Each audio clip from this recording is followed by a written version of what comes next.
everybody. Welcome back to the Sunday's Coming podcast. My name is Kaleb. As always, I'm here with the other Kaleb. And today we're joined by our biblical counterpart, Joshua. Oh, wow. You like that? Yeah. So historically, we're good buddies here. Yes. But yeah, we're excited here to have Joshua Hoegh on the podcast. I just got that reference. Yeah, did that take you a while? Yeah. You didn't go to Bible college, did you? It's not. Yeah, okay. Yeah. I just got that. I was like, oh, that's where we're going. Okay, got it. All right. Okay, cool.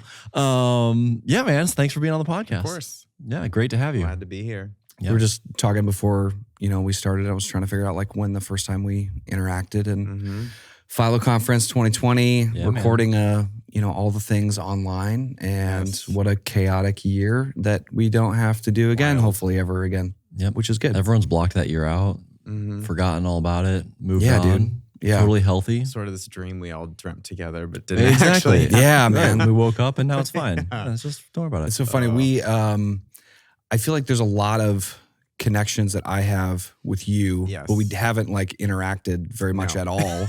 I feel like I saw you at, or maybe I said hello, maybe I didn't. If I didn't, I'm sorry. At it was like a Judson like summer bash. I don't know what it was. Probably. Something they had ice cream. Kind of staff. Oh yeah, it's the big staff picnic. That's the one. Beginning of every year. Yeah. So I showed up to that. A lot of interaction. There's a lot of people there. Yeah. So you went to Judson. Yes, I did. And my wife works there now. Yeah, so does mine. That's funny. Oh. So tell us a little bit of like your story, because as you were kind of sharing with us before we started, like it's an awesome little picture of kind of who you are and what you do, just so people who are listening can get a small picture of what you do. Sweet. Yeah, I grew up in central Iowa, and oldest of three.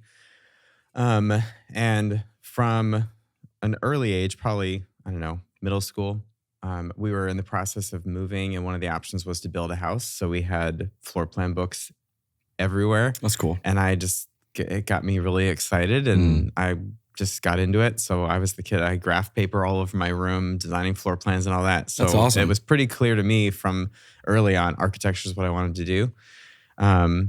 Grew up in a Christian home, did church the Sunday morning, Sunday night, Wednesday night, the whole bit. Totally.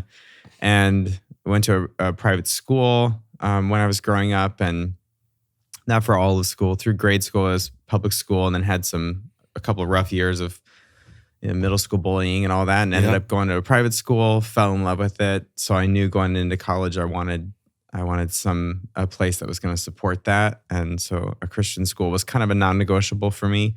Come to find out that there was really only one Christian school in the country at the time, decades ago, that offered a full master's program in architecture, and it was Judson. They were kind of paving the way in that. So that kind of made the choice easy for me, and it was only about a 4.5 hour drive from home, which as a college kid, it's close enough. You can go home when you need to. It's far enough that you're not seeing your parents every weekend. So went to Judson, and was loving architecture. I was always involved in music and in worship through high school and all that. So I was always passionate about that, but had never really considered it anything outside of a hobby. And through that freshman year, I was enjoying architecture. I was excelling in the classes and doing really well. But there was anytime I tell this story, I'm like, is there a way to do this without being hyper spiritual? There really isn't. It's great. There was something when I was participating in worship leading and that kind of thing, which I was involved in at Judson, it was tapping into something in me, kind of that Imago Dei thing. Like there was something in me that I was connecting with that I wasn't in architecture. And it really it was pretty jarring. And I spent that summer just kind of soul searching, mentored with a senior pastor friend of mine, and went on a missions trip and did all the things to, seek God's will and what's next. Yeah. And it's kind of a wild story. You can clip this out if you need to, if it gets too long. But when I did my campus visit, my junior year of high school, I ended up in the fine arts building because I wanted to find out if I could do choir and architecture, because I knew it was a grueling schedule. So I met with the choir director at the time, And in that building on my way out, there was a woman by the name of Brenda Buckley Hughes, BBH, as we all affectionately called her. And she, actually, it's Dave Hunter's mom. Oh, okay. Dave Hunter's that's funny. Mom. She caught me, prospective student, sucked me into her office and told me all about this worship arts program that they had just launched. I think they had just graduated their first class in this new program that they put together. And I wanted nothing to do with that or her. And so I humored her. I sat in her office and let her talk, didn't listen to a word she said. So fast forward through all of what I already explained, get through freshman year that summer. It's 2 weeks before going back to school for my sophomore year. I have no idea what I'm going to do. I just know it's not architecture. Is it music education? Is it something else? I wasn't sure. And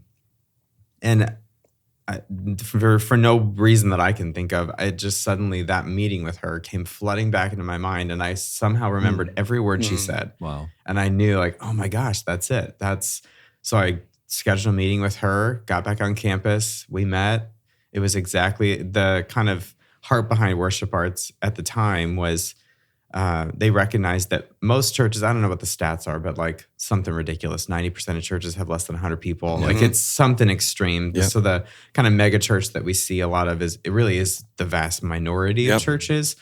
And so the heart behind the worship arts ministry, as I understood it, was let's create these students who are sort of multifaceted resources that churches can utilize in more than just one way. So you would get certified in worship ministry, youth ministry, media studies. It was kind of a 4-pronged thing. You studied in each of those, and then you just declared focus. So my focus was vocal music, but it was equipping you more or less in some of these other areas. So you could have kind of a lone wolf. Churches can only hire one person to do several things. Yeah. Churches love that. They do. They do. Yeah. Maybe a little bit enforces the burnout culture, but whatever. That the students can figure that out on their own after graduation. But and the program itself has grown and evolved over the years, and it's cool to see how it's changed and what they've learned and how they've adapted to culture and the needs of the current church. But yeah, I switched to worship arts, and I only had to add one extra semester, thankfully. And my senior year, my wife, Melissa, came in as a freshman. Didn't hit it off right away, but we were involved kind of peripherally in choir together and some shows. Dave Hunter directed a show that we were in together. And but spring of that year, we started dating. And then a year and a half later, we were married. And she had to finish school, or we wanted her to finish school. So we stuck around the Elgin area for her to finish. And I couldn't find work in ministry. So I ended up under a kind of a mentor of mine through college, worked part-time with his local church, leading ministry part-time, and actually worked at Judson in the advancement department. They should never have hired me. I don't know if they should stay in or not, but Judson has a way of hiring within the Judson family. Because it is true, I was a Judson grad, and you can't really teach somebody a passion for the school if they didn't go there. So I had that, but asking for money, that was like a hard pass for me, but it paid the bills. It filled the slot. So for 2 years, I did that while Melissa finished school. And we're like 6 months out from her graduating from school, knowing, okay, like uproot, we can go wherever we want. So I was applying to churches all over the country. And I will say, in my experience applying for churches, if there are any churches listening, figure out the hiring process, because goodness gracious, it's silent, it's slow. I mean, I probably only heard back from maybe 60%. Anything, yes or no. And several others. It was just, it's such a tedious process. And working in the church, I get it. There's committees, you got all these cooks in the kitchen, and nothing gets made. And so I get it. I was looking everywhere, had my heart on California. And then we ended up getting pregnant. A little ahead of our schedule, but Laura's schedule is always better. And so that kind of planted us, because It was going to be the first grandbaby on both sides. Of course. Her family's from Central Illinois. Mine was still in Central Iowa. So we were kind of equidistant and a good spot for that. So we knew that we'd be sued for custody if we tried to leave and go anywhere else. Of course. And right about that time, the position at First B popped up through some weird kind of small world circles. And I went in and I interviewed with a senior and executive pastor who are both still there. And I got home and I told Melissa there was a candidacy process to come in and lead worship in the church, meet with the diaconate board and all that. But I told her, I said, I don't even care like how the church thing goes, what the congregation's like. If I can work with those two men every day, sign me up. That's awesome. Obviously the rest is history. Ended up getting the job, and that was 13 and a half years ago. So I started in October of 2011. And Melissa graduated that December, gave birth to our oldest son a month and a half later, Carter, who just turned 13 yesterday. That's awesome. Which is insane. And then we have, so I worked at First Baptist for a handful of years. And then 5 years ago, Melissa was given the opportunity, or I should say a position opened up at Judson to be resident director of the girls' dorm. Okay. Who one of your own, Jeff's wife, Aubrey, had that position at the time. Melissa and Aubrey went to school together. And I knew the job was perfect for Melissa before she did. And so I put her resume together and I just said, That's hey, awesome. just proofread this and we'll turn it in. That's awesome. And she got the job. So we moved into the dorm. There's an apartment in the dorm with all the freshman girls. And we had 3 kids at the time, 3 boys, Carter, Cooper, and Campbell. And all we needed to do was get surrounded with estrogen, because then we had our baby girl almost 3 years ago now. And Colby will be 3 March 1st. So yeah, we've been there 5.5 years. And I honestly, it's really cool to be back at Judson. I mean, part of my heart's always been there, and same for Melissa. So it's cool to be back in that community and being able to kind of pour into the students in ways that we were poured into as students, but then also kind of fill in some gaps. Like, how could I have been better supported as a student? Yeah. I just started this year, actually. I am now on staff with Judson. That's awesome. As their chapel worship director. So I get to work with the chapel worship leaders and kind of work with them and mentor them and help them out. So last semester was a little rough. I told them at the end of the semester, we had all these one-on-ones, and I said, sometimes in order to succeed at something, you have to fail at it first. So we'll count this as the failure on the way to success. So this semester is going much better, but yeah, it's neat to be able to pour back into the Judson community, because it's so special to us. And the living situation is a lot of fun. I mean, our kids have all these college friends that's so funny. It is a wild ride, and they love almost all of it. I love almost all of it. Yeah. Melissa loves every second of it. It's so great. So it was cool too, because she had Carter right after graduating. She wasn't really able to work. The plan was to let her teach. She's got an elementary ed degree, and that didn't pan out. So she did the mom thing and loved it. But it was really neat. We actually moved into Judson to the apartment on our 10-year anniversary. And it was kind of a neat way. And the way I kind of phrased it to her, like, hey, the last 10 years has kind of been me working in ministry. Everything's got to cater to that schedule. When am I needed? When's the last minute thing? Funerals, weddings. It's just kind of an on the go thing. And this is your decade. Yeah. And it's been so cool. And I'll work to not get emotional, but the opportunity my kids have had to see Melissa just explode into who God created her to be. Like, her heart for these students is just insane. It's, it's a beautiful thing to be able to watch and to kind of be a part of in a special way. And then again, just for the kids to see that. This is what it looks like to step into what God's got for you and just watch it happen. Yeah. So that's so cool, man. I love hearing that. And I think all I can think about is like 13, you said 13 and a half years you've been on staff there. Yeah. That's a very long time. Like we recorded a podcast yesterday, and like I just mentioned, I was like, man, I was, my longest stint somewhere was close to 6 years, and it felt like an eternity. Yeah. And especially today, when you look at the way that churches hire and fire, and people leave quickly and come on staff slowly and all that stuff like that. It's a huge testament to, I think, where you're at and the leadership that you're with. And I also love you like saying you wanting to come on staff there because of the leaders that were there, and not that you were chasing the church or the location or whatever it was. It speaks volumes to the leadership there, and shout out to Greg and Jason. That's awesome. That's Greg and I think Jason's been there almost 20 years now, and he's our executive pastor. And then Greg, our senior pastor, has been, I think it's maybe, I don't know, 18, maybe, somewhere. It's a long time. 16 to 18. Yeah. Well, sorry, go ahead. No, you.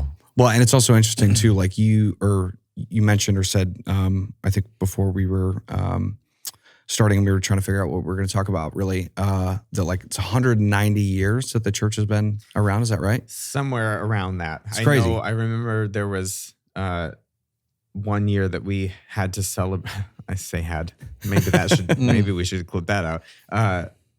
They wanted to do this big celebration for the 175th year. And that was a few years into my time there. So maybe it's 185, 86, 87, somewhere in there. I did find out, though, that the word for 175 is Dodrin's bicentennial.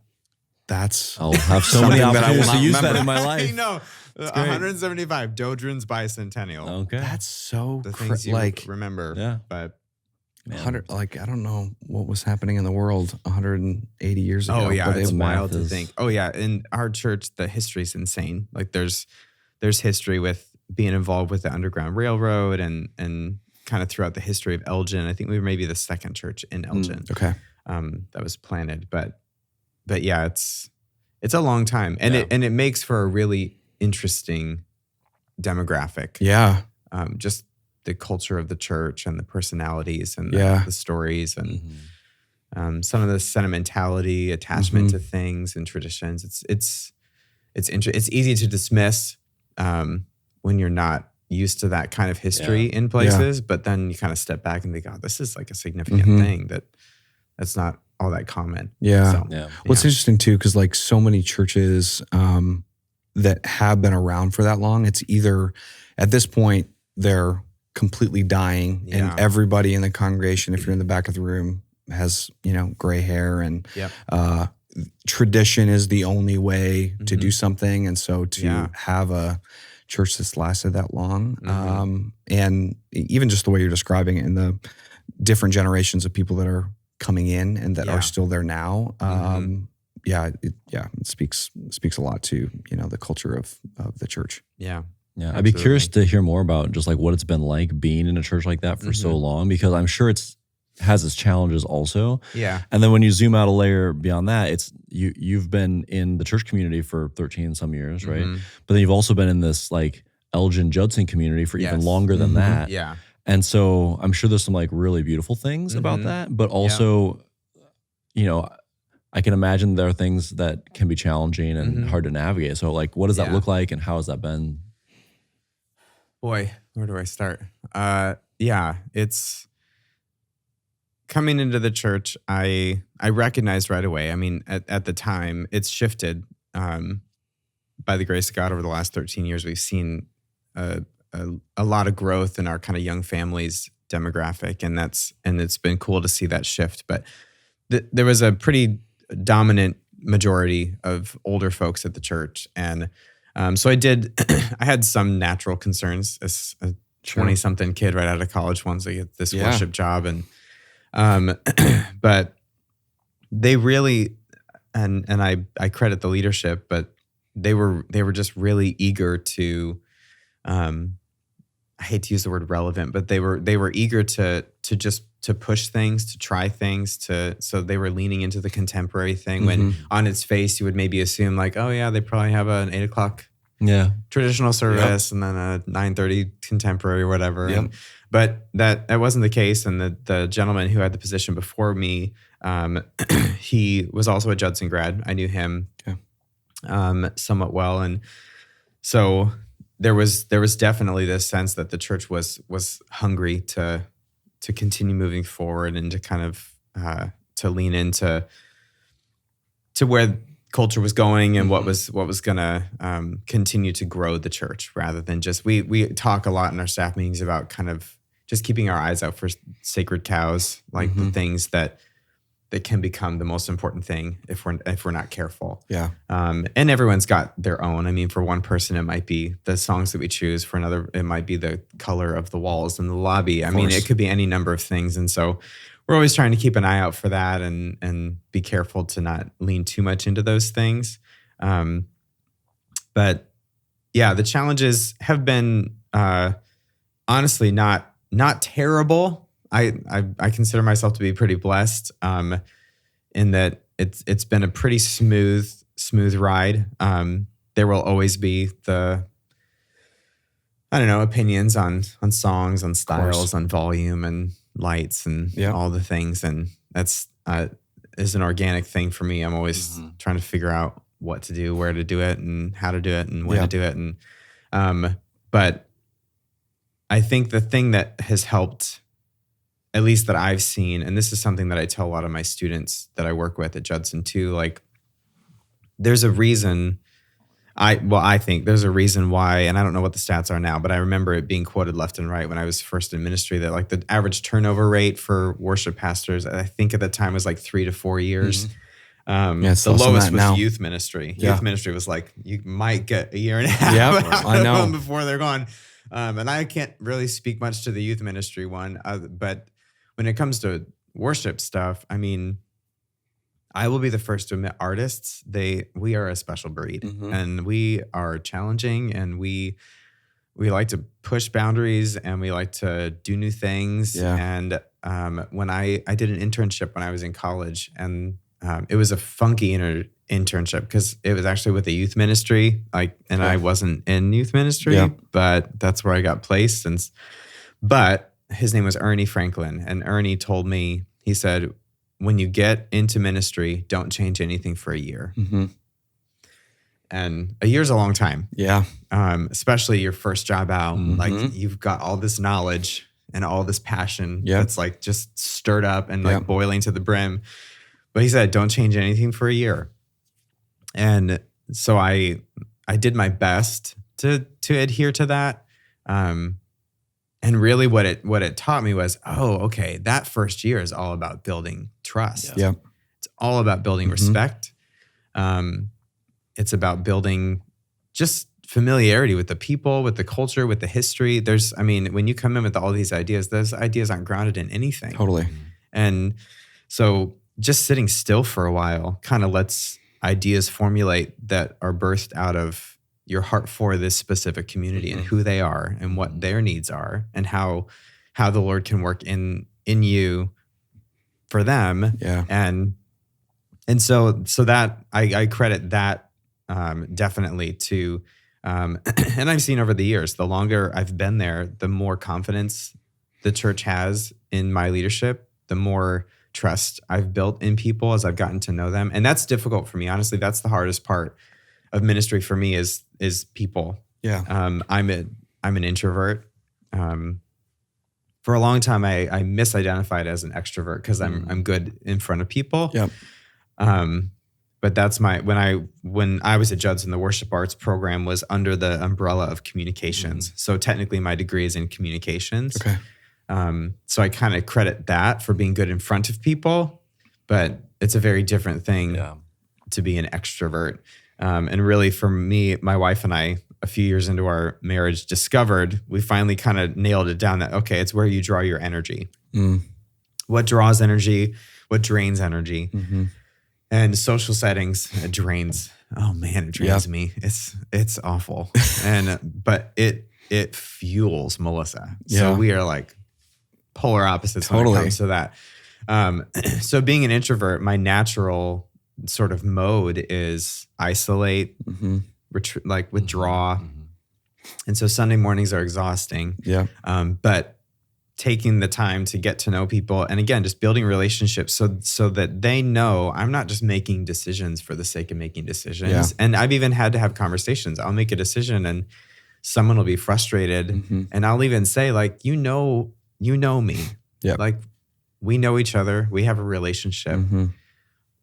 where are you drawing the motives that you're assigning to the decision I made? Like, let's pull back a little bit and say, like, my heart for this church and for these people. So let's start at the beginning and we'll talk through what kind of led to this. And being able to have that foundation is invaluable. Yeah. And so that, honestly, doing that on purpose, also on accident, really kind of paved the way to not much conflict or challenge. Judson that's been fun. The interesting thing, and I guess you could apply it to ministry too. When I worked at Judson for that small stint, there's sort of it's a difficult experience to glimpse behind the curtain of Oz and see, like, oh, this is how it runs. And some of it's really exciting and really cool to see, like, oh, this is what's going on back there. But then there's the other part that's like, oh, this is, ugh. Yep. That's how the sausage is made. I'd rather It's like when a volunteer gets hired to church. Oh, my gosh. Oh, okay. Yeah. Like, this is all that I've ever wanted. Yep. You're like, there 6 months later. just wait. Yep. Yeah, it's so true. And ministry is absolutely the same way. And a handful of times we've had interns, students from Judson come and do internships, and I always make sure, like, they need to come to staff meetings. Because honestly, that friends of mine that graduated with me or around my year, like, we've talked, several of them are not in ministry anymore. And the single most jarring thing for worship students you could reduce to realizing, oh, I'm part of a staff. Yeah. As an artist, you kind of tend to do your own thing. But, like, yeah, you've got to function with this other team of people who are partners with you in ministry. And sometimes that means you sit around and have staff meetings to discuss whether the game night should start at 5 or 5:30, or whether the funeral is going to work out on Saturday because this event is setting up at noon, but they want this church at 9. And like, it's all that stuff. Yeah. It's all of it wrapped up. And so there is a little bit of a disillusionment that happens with that. But that was definitely my experience working with Judson. It's like, oh, okay, you got to kind of reconcile what's going on behind, but then also not let that drain your passion for the larger work that's happening. And ministries the same way. But again, I think the leadership team that I work with at the church has really has just been integral to keeping me planted there and keeping me passionate about the work that's happening. And I had an internship experience that was not great. It was, I don't want to use the word toxic because that can kind of get thrown around a lot, but it just wasn't a healthy environment. There was, like, no collaboration as the worship intern. I met with the senior pastor once a month just to check in. I never knew what he was teaching on. And it was a very silo structure. And so part of why I've been at First B for this long too, I think, is I've had a glimpse of what unhealthy church culture looks like. I think it's easy for people in worship ministry, but also really any ministry, to have this sort of picture in their mind of what they want it to look like, and they'll just bounce around until they find that and never find it. But I think, I thank God for the opportunity I had to get a little bit of a glimpse of that other side. So I know that I have a good thing. Yeah. Because I've lived the other part of it. I've lived the other side of that coin. And so it's not lost on me that we have a really special thing going. Our youth pastor, he's been with us 8 years now. And then our children's ministry director, Amanda, she's been, I might get this wrong, 2 years maybe. Okay. So yeah, it's a neat team. Yeah. It's a great team. And we really do everything, like, together. I mean, it's so good. It's very, very collaborative, which is great most of the time. Yeah, of course. Most of the time. Jason's our idea guy, so we always laugh. He's got this, like, look in his eye when he pops his head in the door, like, I have an idea. And like, all right, well, there goes my afternoon. Yeah. And we can leave that in because he knows that I feel that way. Oh my gosh. That's so fun. But it's a small team, relatively. Yeah, it is. There's 4 of us on full-time staff. The senior executive, youth and worship pastors, we're all full-time. And then Amanda is part-time children's ministry director. We've got administrative assistant, runs the front desk and all things administrative. Lauren, she does a fantastic job. And then the only other folks, we've got some folks on payroll for finance. And then my wife, Melissa, does VBS every summer. That's awesome. So that's kind of a seasonal thing. And then we do have an Awana ministry that meets still Wednesday nights. A lot of churches don't do Awana anymore, but we're holding strong. And we got a couple that faithfully stepped up when we were maybe going to shut it down because we lost our commanders that we had. And so they were like, no, we don't want to see this ministry die. And so they were like, great, okay. And you're in charge now. Yeah. If you don't want it to die, you're right. Stepping in. But that's it. That's the payroll. That's so crazy, man. I think that's very relatable though. Like you mentioned earlier, the stat where like 90% of churches are 100 people. I mean, having a small team where like you as the worship pastor are responsible for so much more than just musical creativity, right? Yeah. Like pastoring the congregation, volunteer stuff. I'm sure there's all kinds of random other stuff you get, handed. You're on the technology side. I'm sure you're over that. So like, what does it look like to kind of cultivate a broader, I don't know, vision or love for what's going on in the sense that well, you tell us. I was going to say that you don't resent those other things, but you actually enjoy them. But maybe you do. I don't know. But it's like, hey, I have to learn to do these things and to appreciate these things beyond this like core function. Yeah. Right? Yeah. It's funny. About maybe like 3 or 4 years ago, I actually changed my title. Okay. When I came on, it was Pastor of Worship Arts. And then it honestly was out of just the reality of like, I do so much more than that. Like it's...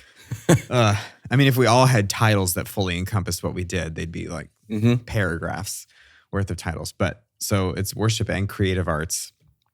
That seemed like the simplest way to just sort of wrap everything else up into it. So yeah, I do the worship, but then really anything creative. Probably the IT guy. Yeah. Well, we do. Okay. That's, I need to shout out Dan. Dan Farquhar is our resident like IT guy. Okay. So he's not on staff. Everything's volunteer. That's awesome. But he is a technical genius. I mean, he'll try to explain things to me and I just have to keep my eyes from glazing because it gets so Greek so fast, but he's incredible.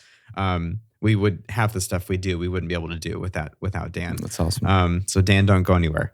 But yeah, anything creative comes through me. So whether it's communications, our website, we just launched an app this year. So anything with the app, anything even within the church visually. So anytime we remodel a space, it's all me, paint colors, furniture, arrangement, layout, those it's a lot of opinions things that people would have. Yeah, it is. So yeah, it. And then when we do video production stuff, that's me, and I'm over our tech team. And really, I mean, it wouldn't, and I referenced Dan, but it would not work if I didn't have the people that I have, because in there are a few particular areas where I know I am not strong enough to run that or to be responsible for that. But I have people who are just amazing. I mean, my sound team, I've got Clint, Tim, Randy, Dan, and Sarah are kind of like the core of that team. And they do so much and they're passionate about it. And I don't even really ever feel like I have to ask anything of them. I mean, they're on it. And so I know enough, but I know that it's going to be taken care of because they're in place. But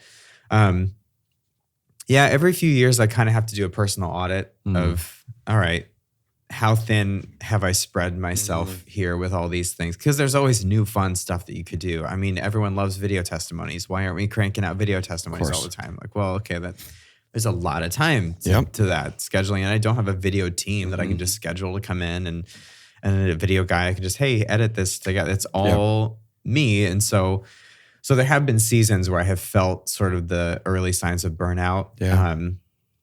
Sometimes I don't catch it early, and Melissa has to point it out to me. But I do. I have to kind of step back and say, all right, if I could only do one thing, what would it be? And that's an important question to ask myself, because I do know that the Lord has a way of shifting trajectory. I mean, for me with architecture to worship arts is a perfect example. And I know I have some friends, a friend of mine, Greg Miller, we graduated both from Judson.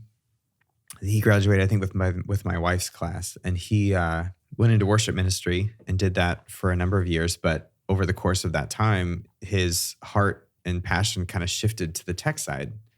And so now he's tech director of a pretty good sized church. But he started in worship ministry. Mm-hmm.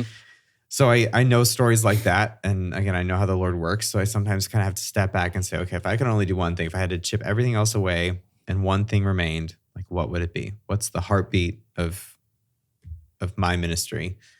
And it's always worship. So every time I do that, that may change one day, but right now it's still that. It's leading worship and working with the team to lead week after week and building those services and creating that space for people. But the other stuff is important. Yeah. And we see the value of it time and time again. So every time I kind of do those personal audits, it's I'm a perfectionist.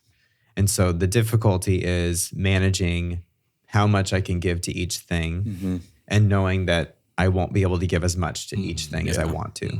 I want to give 100% of myself to video production. Yeah. I want to give 100% of myself to communications. I want to give 100% to worship. Well, there's only 100%. Yep.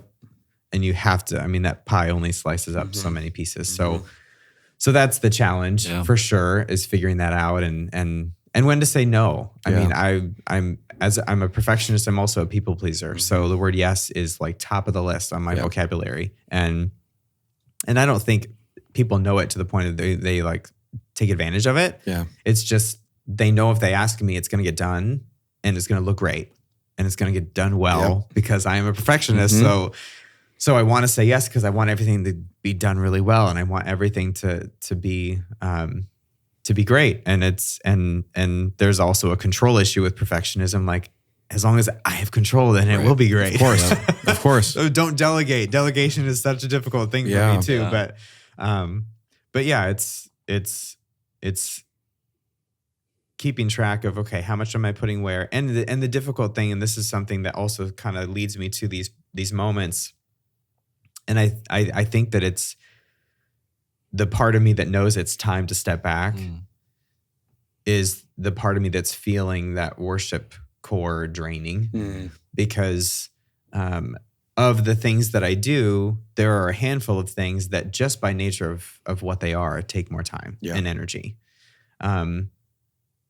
But worship is one, and I'm totally good with admitting this. Like I can phone that in. Yeah. I'm good enough at that I can, oh man, I got to plan a set for this weekend. In 30 minutes, I'll get the songs together, print out the charts, good to go. And they just show up Sunday and lead them and not have played any of them before that morning. Yeah. When you're really, really good at winging it, that's sort of the danger zone because in those seasons I have discovered, I'm not giving any of myself to the thing that I've decided and the Lord has made clear is the core of who I am. That's so good. Where like video production, that'll take days just by nature of the work that it takes. I can't wing that. Right. Yeah. So, okay, if this is something I can get done and put minimal effort, then do that so that I can, get all these other bases covered. And so, but that eats away, it chips away. And eventually that kind of drain gives way to, oh gosh, something's out of alignment, something's off, something's disconnected. I got to step back, evaluate, and kind of start fresh. Yeah. But I love that perspective of it because I don't know if I've ever been able to say it as clear as the way that you're saying it, of going, hey, this is where God has called me. Yeah. This is the thing that gives me energy, that gives me life. But because that's easy, it's easy to just wing it. Like it's a perfect way to say it. And all I was thinking about when you're saying that was like the times of my life that I'm like, and what were some of the hardest seasons for me in my career in ministry or the work that I'm doing and getting the fulfillment and joy out of what I know gives me joy. And I go,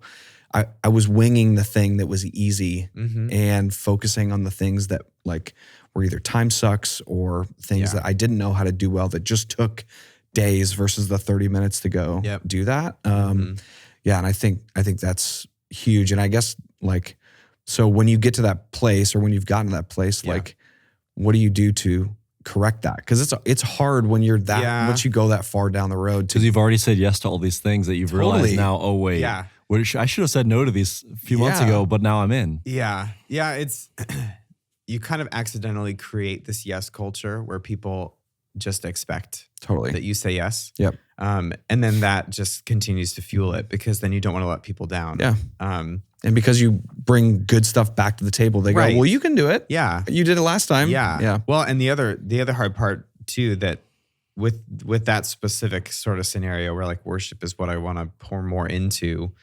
unfortunately, and know my heart when I say this, I'm good enough at what I do that the difference between winging it and really pouring my heart into it externally is not all that noticeable. So I've had conversations with Greg before, like, I need to pour more into this, but I need you to know what you're going to see is you're just going to see less of other things. You may not, I'm good enough at winging it that you may not necessarily catch right away that I'm now pouring more into that thing.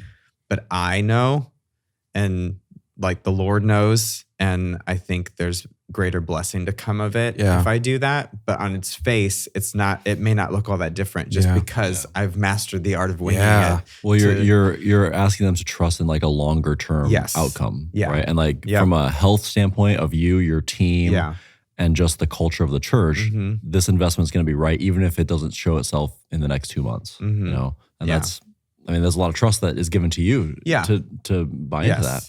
Yeah. And so to kind of answer your question, what that looks like, I have begun to delegate. I have, and part of it is too, we have like the right people on team, and I have tried really hard to get better at, and this is part my effort, but also the team recognizing, hey, we need to support this collaborative approach to these things rather than just, give it to Joshua. And I'm like, great, I'll take it. And you'll have it by the end of the week. Like, and it's going to be great, but no involvement from anybody else. So involving other people in some of these other processes have helped.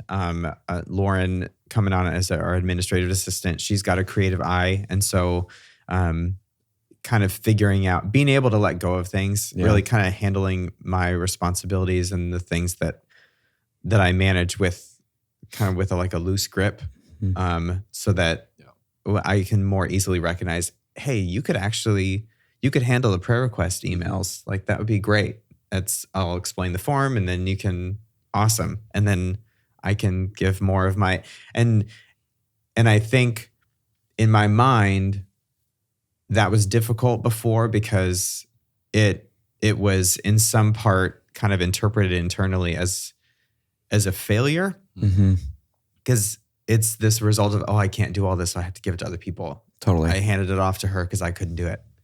Well, I could do it, but I'm empowering her now to do that thing. And so that has kind of helped in that process of realigning things from time to time. Is, okay, what are things on this list that I can utilize the team in ways that maybe I'm not, but I could. And sometimes that means that the end product is good enough, which is basically a swear word in the world of perfectionism, but like, it's good enough, and that'll pass, and that's fine. But good enough means that this can also be good enough, rather than this looks great, but man, this thing suffered over here because we made sure this was great. Or even worse, other things just don't happen. Totally. Because there's no margin, there's no wiggle room for it. So I love the way you're like even just explaining your conversation with Greg and going, you won't see a difference, or you might not be able to see the difference from the outside. Like that's, it speaks to a ton of trust that you have with your leadership. And I go, man, I should have done that many a time, because people pleasing is, what I'm great at too. And I try really, really hard to do it my whole life. And it can make you feel like a failure to do that. But what that does to you is it gives you life in what you're doing, even though other people might not see a difference. And the way you described it of going, the thing you're going to see is that less output is going to happen from these other areas of the things that I'm doing now. But I think that there's so many ministry staff everywhere that would resonate with that and going, those are the things that I'm doing, or the thing that I came on staff to do 13 years ago, to be this worship arts pastor, to lead worship, to do the thing that brought me the most joy over the last 13 years, growing in that, becoming better at it. It became easier to not do as much of it and focus on the other things that I'm either not good at or that the church needed as it, continues to grow. Can be life-sucking. And then people live in this world of all of the stuff that they don't want to do anymore, or they're not good at. Doesn't bring them joy. And they jump to the next thing. They're happy for a couple of years doing the thing that they came on staff to do. And then they go, oh crap, I'm good at that. Let me go figure out how to do this. And they have soul-sucking work, and then they find the next place.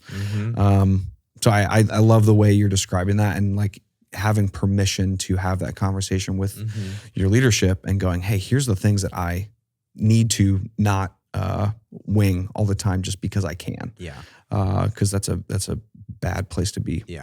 Greg, one of the things he says a lot, and it's his heart for the work that we do is people over product. And that's a phrase that you've heard around, but that truly is Greg's heart. Like at the end of the day, if our people aren't the priority, then the product, I don't care how good it looks or how good it sounds or whatnot. He's all about the people. So I credit a lot of that kind of culture of trust to him in that. Well, and it shows kind of like even in your conversation now, so many times you've described and listed by name like the volunteers and the team that are building what you guys are doing together. And so clearly that vision you've kind of translated into a culture that those volunteers like and thrive in and are excited to be a part of. So maybe talk a little bit about that. Like how are you creating that culture for, like you list off 5 of your sound volunteers. You know how many small churches would kill to have 5 sound volunteers? You know? I know. Well, and what a lot of churches will understand is that all 5 of those also do other things. Right, exactly. So 20% of the volunteers do 80% of the work. I can only think of maybe a couple of people who really only do one thing. But the people thing, as I said, that was a hard lesson for me to learn. That really, when you get into ministry, I don't care if it's kids ministry, tech, worship ministry, counseling, whatever, you are in the ministry of people. And that's something that, again, I drill into the students at Judson, because like that's the thing that's going to catch you off guard, and you got to be ready for that, because it is overwhelming, especially if you're an introvert, realizing like, oh, I'm in worship ministry, but my first ministry is my team. My first ministry is these people, not even the church. And I mean, if any of my people are listening to this, like, sorry, like my first priority is FPC worship. That's the team. That's my number one, my family, obviously. But then when it comes to the church, it's this team of people. And then it's the larger church, because if I'm shepherding and stewarding this team well, then they will serve the church far greater. And I had a conversation with a volunteer years ago, and I will never forget it.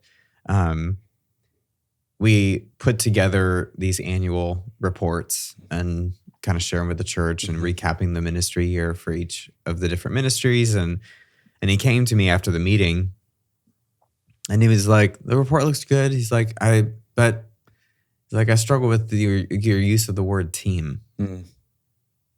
Okay, why?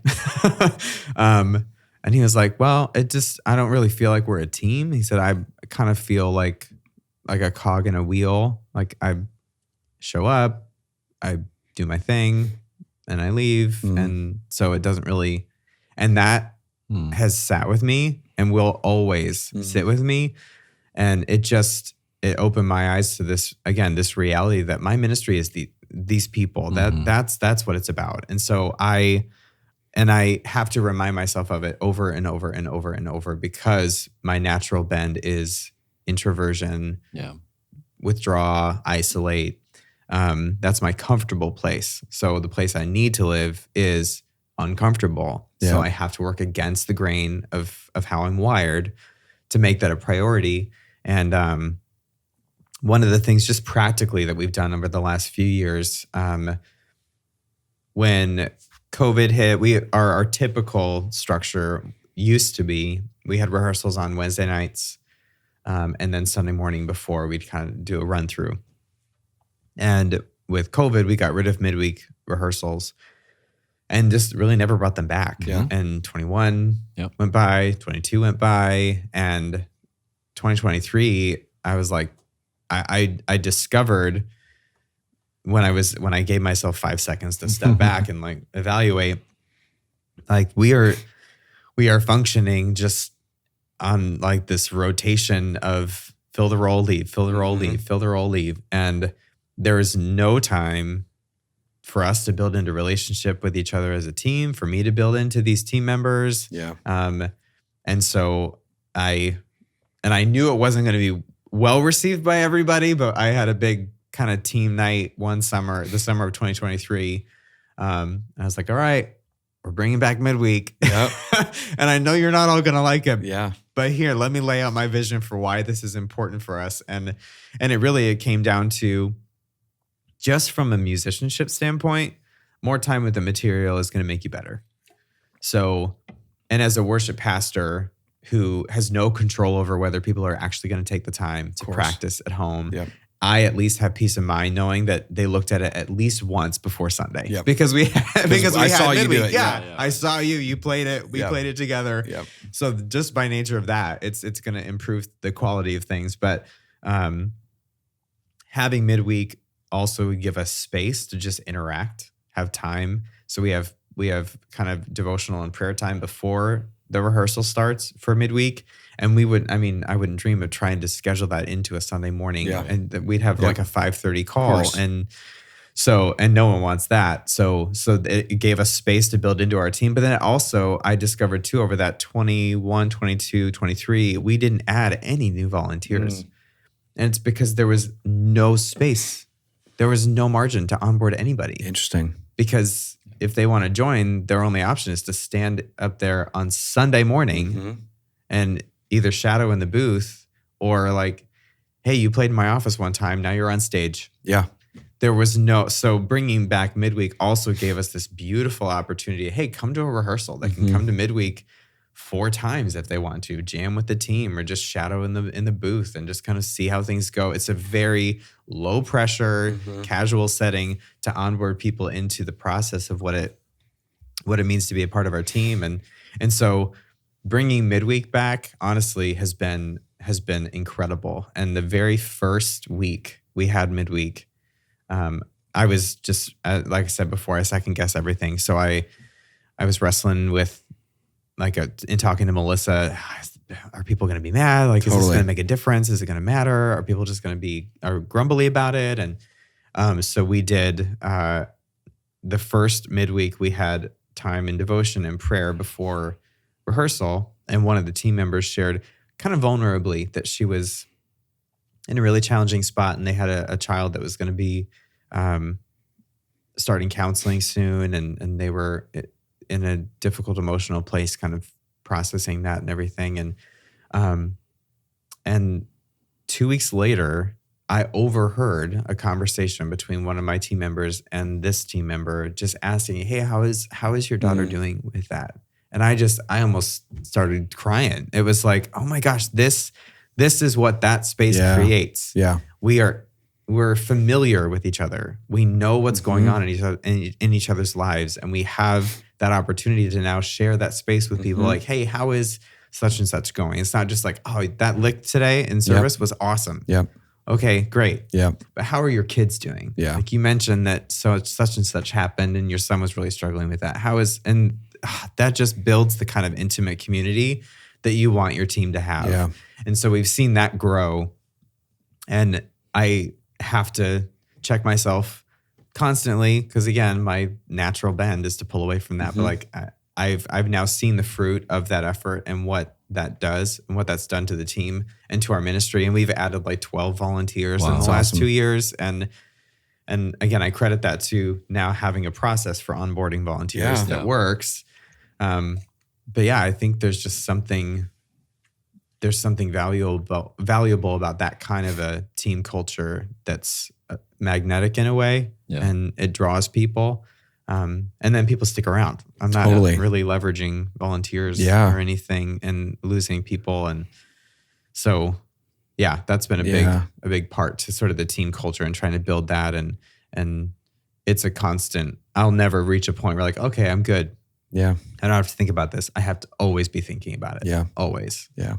It's very easy to look at those Wednesday or Thursday nights as this is only for the musicians or this is only for the tech team to make sure you're playing the right part and we have everything programmed and this sounds good and it looks good. Yep. But I think back to some of my favorite or most memorable seasons in ministry, and the people that were like in that, in my life during that period were almost always the people that were showing up on those Thursday night rehearsals and the people that we were hanging out with for 2 hours or whatever, and being able to spend time with, because it's no different than going to church every Sunday and not having a community that you're meeting with on Sunday nights or your small group or the people that are surrounding that. Like it's a surface level relationship. And I think, it's so much more than just like playing the songs and all of that, which I love. And the community that is built around that I believe too, like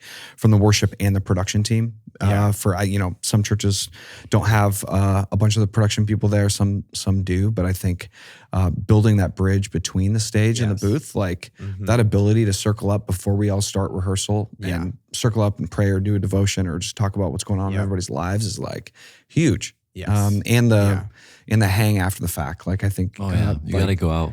You go out for depending on what kind wings of or what.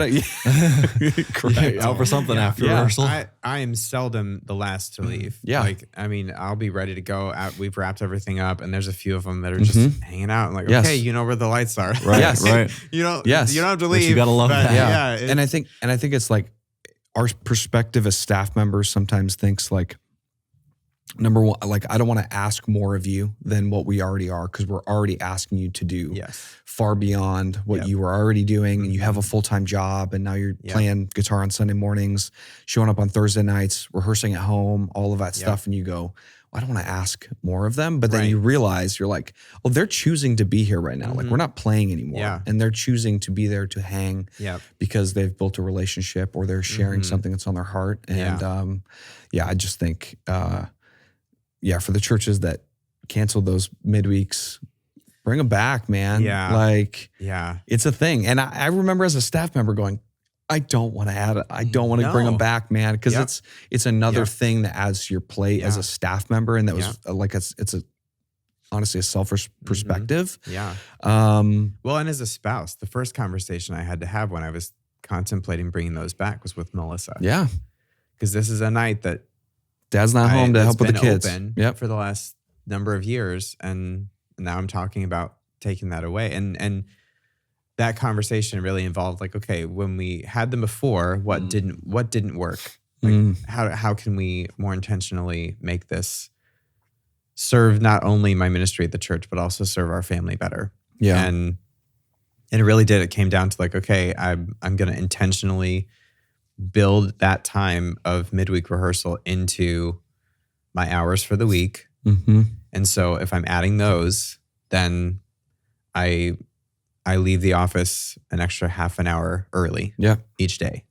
So because it's easy for the midweek to just be added to the grind. 100%. And you've got the whirlwind, but then I'm going to add this and I'm going to add that. And so this time around, again, that first conversation was with Melissa. Like, all right, so how do we do this right? And that's been a bit of a game changer too. And that's huge. And I also love like what you said of realizing after the fact that like, oh, we didn't add any volunteers during the period of time that we didn't have these midweeks. And the opportunity that brings, not only to just have somebody come in and shadow, but to have them be involved in a community and not just being the guy that's like, hey, I'm the new guy and I'm going to play guitar today and I promise you I won't suck. Yeah. The guy with the acoustic guitar on stage that's not plugged in. It's just hanging out in the corner.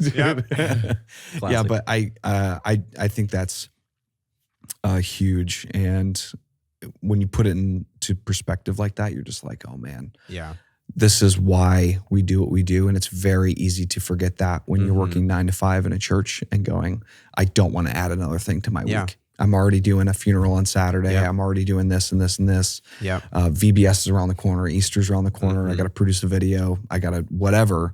And I also love that for the, asking your spouse, like, hey, how will this affect us? Because we had it, we took it away, and now I'm going to bring it back. And it just feels like you're removing it from your family or like yourself from your family versus, hey, this is going to be better for the church. But to be able to do both in tandem is awesome. Yeah. And that's the family thing. I'd be remiss if I didn't say, like, there's this kind of thing that haunts me, and it's fast forwarding 20 years and my kids saying, my dad served the church and loved the church, showed up for the church, cared for the church, gave his heart to the church, and not us.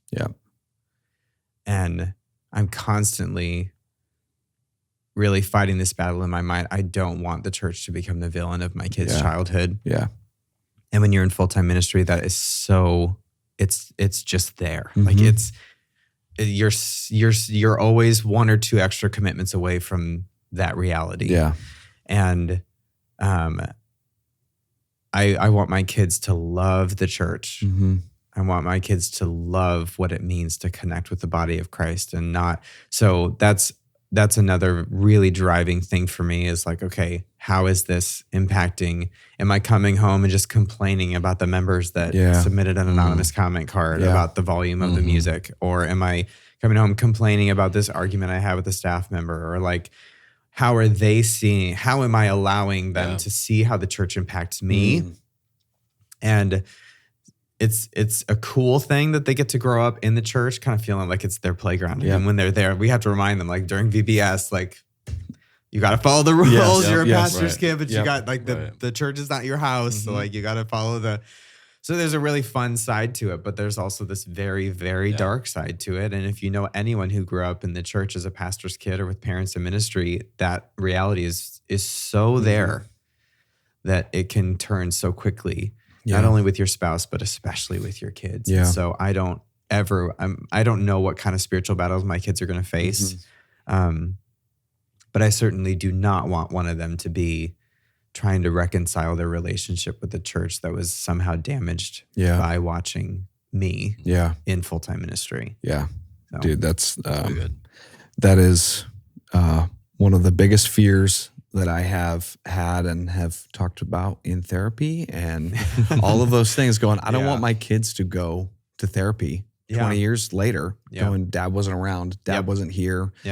Dad chose this over blank. And it's a very hard reality, I think, for so many, for both men and women in ministry. But it's having the perspective of being aware that you don't want that to be the case, that I think also separates the fact of whether that's going to become reality or not. Right. And so inviting your kids to be a part of it. Like you said, you have a 13-year-old. Yeah. So he's on my tech team. He's very capable of noticing and saying to you, hey, Dad, like I see this thing happening. And, like as your kids get older, to like invite them into, hey, so this is the kind of environment I'm trying to create. So when you see me missing that mark, like you can tell me and we can talk about it. I know we're probably over on time, but there's a book that I read by John Tyson called The Intentional Father. Incredible book. I have that book at home. I need to read it. Yes. I have it at home. I do have it at home. Read it before it's too late. It's such an incredible book. And one of the things that he talks about is inviting your sons. He's particularly talking about fathers of sons, but inviting your kids into your work. And like you said, and it's Because it's true. I thought back to growing up, and I was like, I'm not even sure by the time I hit high school, I even knew what my dad did, honestly. Yeah. I still don't know what my dad did. Yeah. Right? Just generations, we do it differently. But so what I've started doing, and the kids, I was a little worried about it, but they have latched onto it. I go in early Sunday morning. I always give myself 90 minutes before the team's call. So if the team's called at 6:30, I'm there at 5. If they're called at 7, I'm there at 5:30. Because I need that time. Yeah. I need that time in the space to just kind of settle, ground myself, take care of the last few things that and I inevitably didn't get done during the week. Yeah. But I rotate through my sons. Colby's a little too young for it, but I rotate through Carter, Cooper, and Campbell. They get to come with me. That's awesome. So they help me put out the binders on stage, and they help me get the slides set up. They help me put the communion table away because it was left out from last week. Yep. And so it gives them this tangible sense of not only they're doing something with dad, but they're also seeing hands-on, this is what dad does. Yeah. This is the work that dad's involved in. And it resulted in my oldest Carter he's been on my tech team for a couple years now, running slides. That's so cool. And it was such a fluke thing. He was there. It was one of the first times that I took the kids there. I brought Carter with me, and my graphics guy texted that he had gotten sick overnight and wasn't going to be there. And there was like no one else. Yep. And I remember the moment I was standing there, my, at the time, 11-year-old son was standing next to me, and I kind of looked at him and I thought, you want to run slides? And so he ran him for rehearsal, and I paired him up. Our person on video switcher was next to him, and she's fantastic. Sarah's great, and she helped him along and kind of supported him. And now he's on the team. Yeah. He's scheduled, and he responds to my planning center requests better than any of my other team members. That's awesome. But yeah, and that's what gave birth to that. And Yeah. my son Cooper really wants to learn camera. He's too short for the camera right now. Yep. He can't quite see it, but he'll get there. And so that's been a really cool thing that I've implemented that came out of reading that book. That's so cool. Just getting them involved in it, because I don't want it to be this separate thing that dad does apart from the family. I need it to be this organic thing that's just a part of our life. It's a part of our family. It's a part of our experience together. So yeah, that's been awesome. That's fantastic. I'll put that book in the show notes. Yes. Love it. But I think that's fantastic. And now I am guilty for not reading it. And I literally, it's been sitting on my bookshelf in my room for like 2 years. I don't even remember. I think a friend of mine posted about it on Facebook, and I don't read. I don't read books at all. But for some reason, it just struck me, and I thought, I should probably. At the time, Carter was 11, and it's like I should read this. And it's really, it's cool. The author is Australian, and he talks about something that the Western culture has done away with, that almost every other culture historically throughout history has had, is some kind of rite of passage or ceremonial ritual to signify your passage from boyhood to manhood. And the Western culture just really has kind of done away with any notion of that. And so what the result is, a bunch of grown men who are actually little boys trying to figure out how to be men. And so it's kind of, he walks through this sort of step-by-step process of what that looks like. And so I took Carter on a trip last year, was kind of our pilgrimage trip. And we talked about, you're 12 now, you're going to be a teenager next year. So let's talk about, he has these 5 shifts that he walks through, but podcast isn't about the book, but that's awesome. It's a fantastic book, and I recommend it for sure. Man. Well, the key, I see this theme in all of these different things we've touched on, of like intentionality. Yeah. It might look different for different families, different relationships, different volunteer teams, different ministry contexts.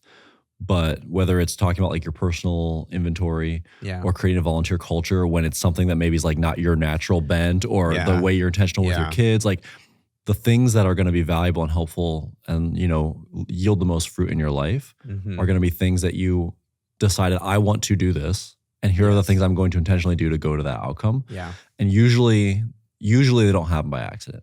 Usually. Yeah. So, I think of like, there's been so much stuff. That's why I love hearing people's stories, because you've hit so many things that people relate to, from like the difficulty of delegation to burnout to boundaries to family to like all this stuff. And it's like, people need to rewind and listen to it again and kind of like dig through it. But like again, it's that intentionality of, what do I see in my life that I want to shift, or that I maybe have a bigger vision for? that's not going to happen accidentally. No. So what is taking that time to think about what is it that I want to do to make that a reality in my life and not just waiting for it to happen. And I mean, I think so much of your story kind of illustrates that value. Yeah. Man, huge. Well, thank you for coming in and having this conversation because it's so good. So and good. Time flew. Right? Yeah. That's the best part. It always does. We're like, what are we going to talk about? It's like, an hour plus later. It's like, okay, well, that was good. It's so good, man. Yeah. Dude, well, thank you again. Yeah. And for those listening at home, listen again because it's so good. Yeah. And it's like all these nuggets again with the journey of listening to someone's story. The nuggets of learning are just kind of like hidden within the narrative. So it's you got to re-listen to it and just again soak in like what are those things that I relate to that, or I struggle with that, or I face that too. And I think it's again we talked about community a bunch in this, and it's I think there's a community that can be created even in just people that are engaging with this conversation to learn from your story and then their story hopefully be better for it. Yeah. So thanks for sharing. Awesome. Yeah. We'll see you all next week. It's going to be great.